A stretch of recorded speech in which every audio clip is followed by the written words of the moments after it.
नमस्कार, अमरउजाला.com से मैं अक्षय कुमार। इस समय हम कौशाम्बी लोकसभा क्षेत्र के मंझनपुर विधानसभा क्षेत्र में हैं। हमारे बीच विभिन्न क्षेत्र से जुड़े लोग और मतदाता यहाँ पर बैठे हैं। यह विधानसभा पूर्व मंत्री समाजवादी पार्टी के राष्ट्रीय महासचिव इंजीत सरोज यहाँ से कई बार से मंत्री हैं, विधायक हैं, और इस बार उनके बेटे पुष्पेंद्र सरोज यहाँ से लोकसभा चुनाव में मैदान में हैं। लोगों के बीच अपने अपने मुद्दे हैं वोट करने के। आइए हम जानते हैं कि इस बार वो वोट किन मुद्दों पर करेंगे। आपका नाम? शिवम जी, क्या मुद्दे रहेंगे इस चुनाव में? मुद्दे क्या बताएं, हमारे हिसाब से तो दोनों प्रत्याशी नहीं हैं। जिस बारे में कहा जाए, आप चाहे समाजवादी के प्रत्याशी ले लीजिए, चाहे भाजपा का प्रत्याशी ले लीजिए, दोनों प्रत्याशी हमारे मन के नहीं हैं। वोट करेंगे? अब वोट तो करेंगे, किस मुद्दे पर? अब मुद्दे ही नहीं कुछ समझ में आ रहा है किसी के, किस मुद्दे पे करें। आपका नाम? ओम दत्त जी, बताएं इस बार चुनाव का क्या मुद्दा होगा? देखिए, चुनाव का मुद्दा वैसे तो विकास है और हम लोग पूरी कर्मचारी तो हमारा मुद्दा पुरानी पेंशन है, लेकिन दुर्भाग्य से किसी राजनीतिक पार्टी ने इसको अपने एजेंडे में नहीं रखा। तो मैं तो ये कहना चाहूँगा कि सभी राजनीतिक दल इसको अपने एजेंडे में रखें, क्योंकि ये कर्मचारियों के बुढ़ापे की लाठी है।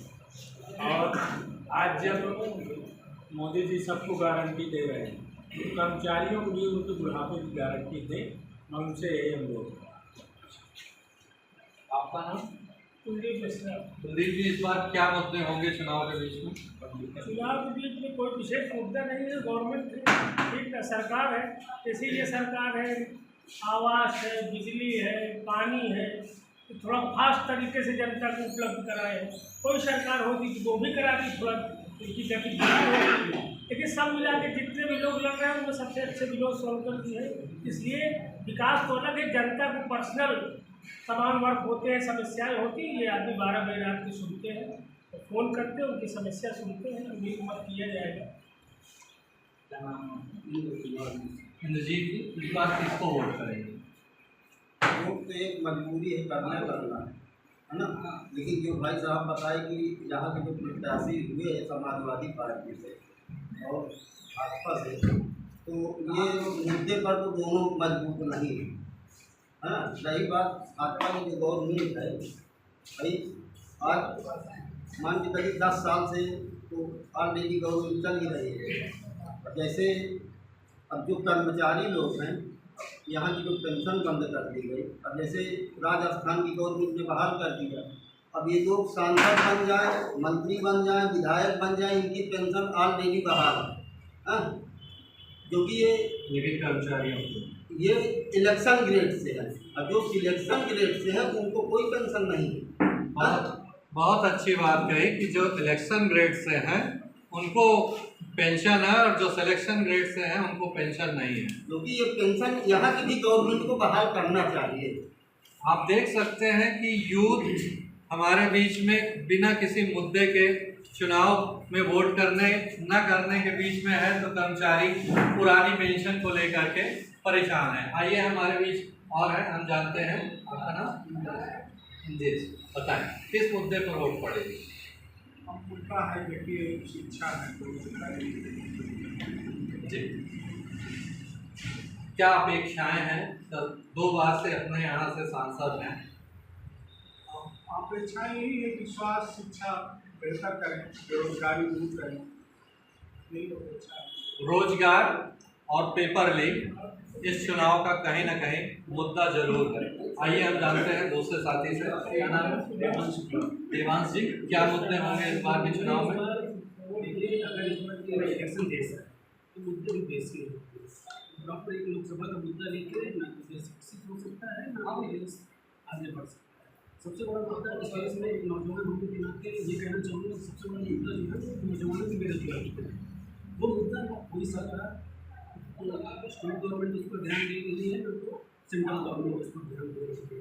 तो मैं ये कहना चाहूँगा कि सरकार कोई भी अपने नौजवानों को रोजगार मिलना चाहिए। और जिस तरह से 25 करोड़ लोग पहले गरीब थे 2014 के, पहले 85 करोड़ हो गए, तो गरीबी बढ़ती जा रही है और देश विकसित हो रहा है, गरीब वाला मेरे समझ से बाहर है कि गरीबी बढ़ रही है और देश बढ़ रहा है।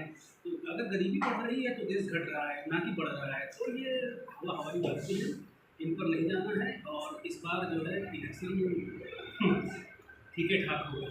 मतदाता अपनी गांठ कभी नहीं खोलता है, मुद्दे बहुत सारे हैं, युवा हैं तो बेरोजगारी भी मुद्दा है। होता है, देखें आगे क्या होता है। सौभाग्य ने सब दिन होता है, देखें। तो चुनाव चूंकि केंद्र का है तो कहीं ना कहीं मुद्दे भी केंद्रीय नेतृत्व से या केंद्र की सरकार से भी जुड़े हुए हैं। आइए हम हमारे बीच एक और युवा हैं, उनसे जानते हैं। जी, मेरा नाम वतन चौधरी है और मैं एक बीपीसी पास भर्ती भी हूँ। पिछले 10 सालों से बेरोजगारी बहुत ज़्यादा बढ़ रही है। पहले इससे पहले तो था, अब ये नौकरियाँ दे ही नहीं रहे। हम लोग जाते हैं तो सीधे लाठियाँ मिलती हैं। और रही कौशाम्बी की बात, तो कौशाम्बी में एक नौजवान आया है, लंदन में पढ़ा लिखा है, अच्छी बातें करता है और नौजवानों के बीच में रहता है। उस पर ज़रूरत अभी 25 साल का है। तो हम चाहेंगे कि इस बार नौजवान साथी बने और हमारी आवाज़ लोकसभा में। हम आपको यहाँ बता दें कि यहाँ से इंडिया गठबंधन के प्रत्याशी पुष्पेंद्र सरोज इस प्रदेश के सबसे युवा प्रत्याशी हैं। अभी कुछ दिन पहले ही वो मतदाता बने हैं और चुनाव मैदान में हैं। लंदन से पढ़ कर के आए हैं, तो यहाँ के युवाओं की एक अपेक्षा भी है। हालांकि केंद्र के चुनाव में देश और प्रदेश के साथ साथ कई बार राम मंदिर और पाकिस्तान भी बीच बीच में आता जा रहा है। हम देखते हैं कि यहाँ के लोग क्या मानते हैं, क्या ये भी कोई चुनावी मुद्दा है? किस मुद्दे पर इस बार की वोटिंग रहेगी? जहाँ तक हमारे लोकसभा कौशाम्बी 50 का मामला है, इस बार का चुनाव काफ़ी रोचक है। बहुजन समाज पार्टी भी अपना उम्मीदवार एक वरिष्ठ व्यक्ति को पूर्व में उतारे हैं और समाजवादी ने माननीय पूर्व कैबिनेट मंत्री इंजी सरोज के सुपुत्र पुष्पेंद्र जी को उतारा है। तीसरी बार किन चुनावों भाजपा ने विनोद जी को उतारा। मुद्दे 3-4 हमारे समझ में बहुत बुनियादी मुद्दे। पहला सिंचाई का मुद्दा है। सिराथू माननीय केशव डिप्टी सीएम साहब के परिक्षेत्र में मुंगरी खाल है, जहाँ 2500 बीघे खेती पानी के अभाव में असिंचित रह जाती है। साथ ही यहाँ के नहरें आए समय सूखी रहती हैं, आए दिन सूखे रहते हैं। अगर यहाँ कोई पंप कैनाल स्थापित हो जाता तो ये बहुत बुनियादी मामला है।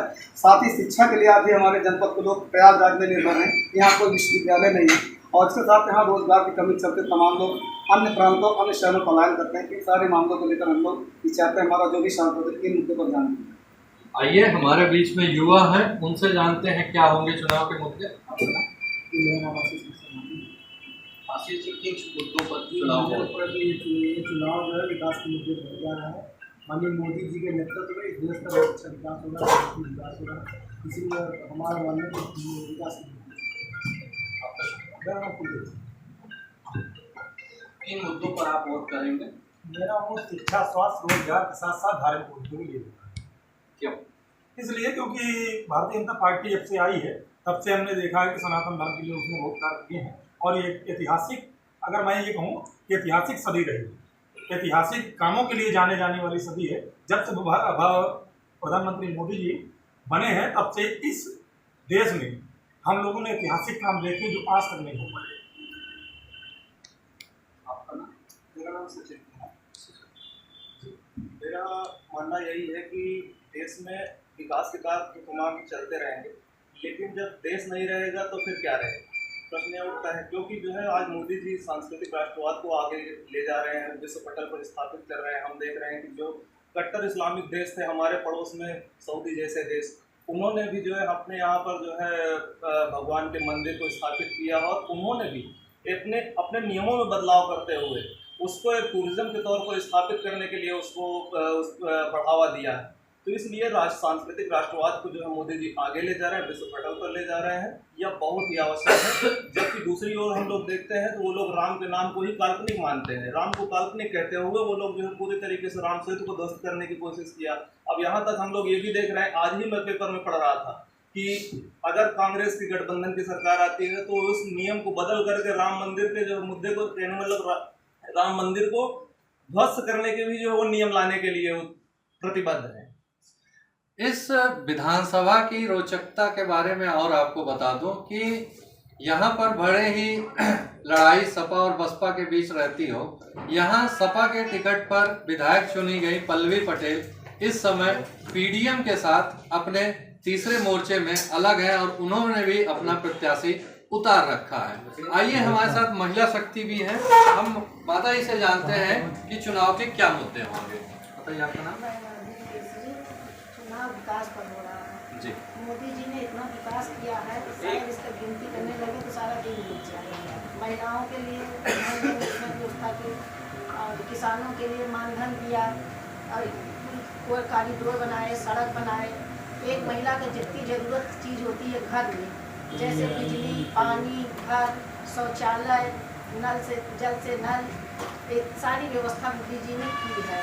और महिलाओं को आरक्षण दिया, राम मंदिर जो है बनाकर महिलाओं सनातन धर्म की रक्षा किया है। और जब बहुत जरूरी तो यह था कि ट्रेन से जो बच्चे हमारे पढ़ने गए थे, मोदी जी ने युद्ध से इतना बड़ा काम किया है कि आज सारा देश उनका जय जयकार कर रहा है। और हम लोग कमल के वोट को प्रत्याशी मानकर कमल का वोट करके मोदी जी को बहुत भारी बहुमत से जिताएंगे। हमारे बीच में कुछ युवा और हैं, आइए उनसे जानते हैं क्या है समस्या। देखिए, 9 मूलभूत आवश्यकताएं हैं जिस पे सरकार ने बहुत रोटी, कपड़ा, मकान, शिक्षा, चिकित्सा, न्याय और सड़क, बिजली, पानी, मैं एक एक करके कहूँ तो इन 9 में काम हुआ।